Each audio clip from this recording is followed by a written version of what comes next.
Chers compatriotes, mes chers amis, aujourd'hui, je me tiens devant vous pour partager une vérité qui ne peut plus être ignorée. Ces derniers jours, un événement d'une extrême gravité a eu lieu. Nos services de renseignement, ainsi que des observateurs internationaux, ont révélé des informations qui ne peuvent être plus claires.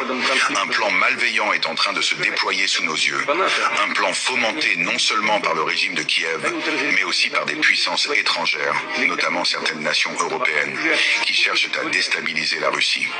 Le gouvernement ukrainien, sous la houlette de Volodymyr Zelensky, soutenu sans relâche par les élites européennes, se montre prêt à tout pour violer les engagements de cessez-le-feu qui avaient été acceptés de bonne foi par la Russie.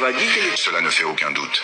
Ces dernières heures, les actions militaires menées par l'armée ukrainienne ont franchi des limites que nous ne pouvions plus tolérer. Les attaques lancées sur nos territoires frontaliers, les frappes de plus en plus ciblées sur des zones civiles, tout cela témoigne d'une volonté délibérée de poursuivre cette guerre absurde, d'intensifier le conflit alors même que nous nous efforcions d'instaurer une période de calme. Ce qui se passe actuellement, c'est bien plus qu'une simple escalade militaire.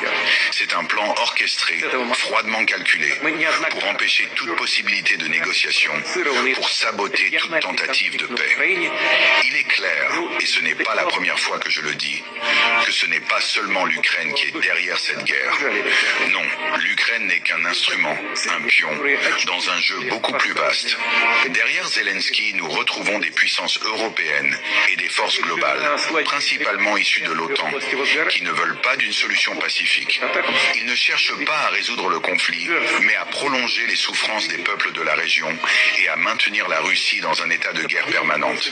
Ils croient, ces dirigeants européens, que la Russie sera prête à céder, qu'ils peuvent de nous pousser dans une position où nous nous retrouverions contraints à nous soumettre à leurs dictats. Mais je vous le dis ici, aujourd'hui, avec toute la gravité de la situation, la Russie ne fléchira pas.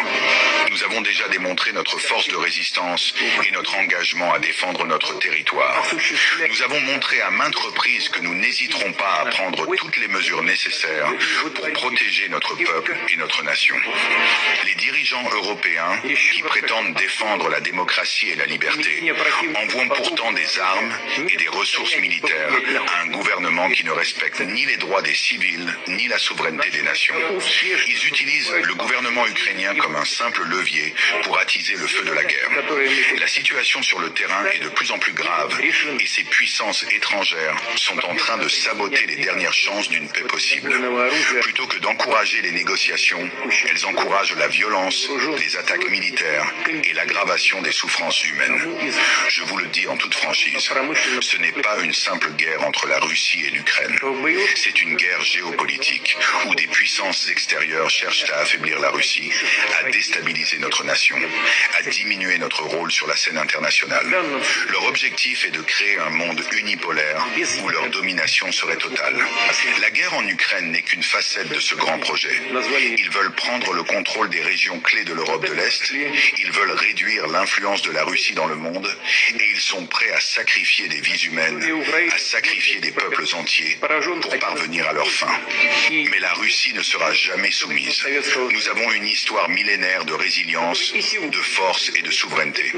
Nous avons des alliés dans le monde entier, des nations qui, comme nous, défendent leurs valeurs et leurs intérêts face à l'hégémonie occidentale.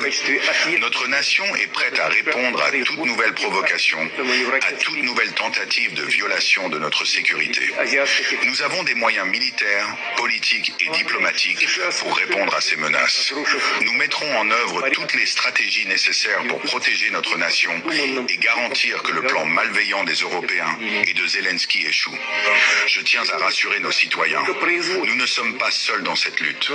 Nous avons la force et la détermination de tenir face à ces défis. Nous continuerons à défendre nos frontières et nos intérêts, à repousser toutes les attaques et à chercher des solutions pour la paix, bien que celle-ci soit constamment sabotée par ceux qui souhaitent la guerre. Je vous appelle, mes chers compatriotes, à rester unis. Nous sommes à un tournant de notre histoire. Le monde regarde Et il est de notre responsabilité de prouver que la Russie est prête à se défendre, à protéger sa souveraineté et son avenir, quel qu'en soit le prix. Nos ennemis doivent comprendre une chose. La Russie ne se laissera pas intimider. Ils peuvent tenter de violer nos cessez-le-feu, de violer nos frontières, de semer la discorde, mais ils échoueront. Nous resterons fermes et inébranlables. L'histoire nous jugera et nous resterons du côté de la vérité, de la justice et de la paix. Merci.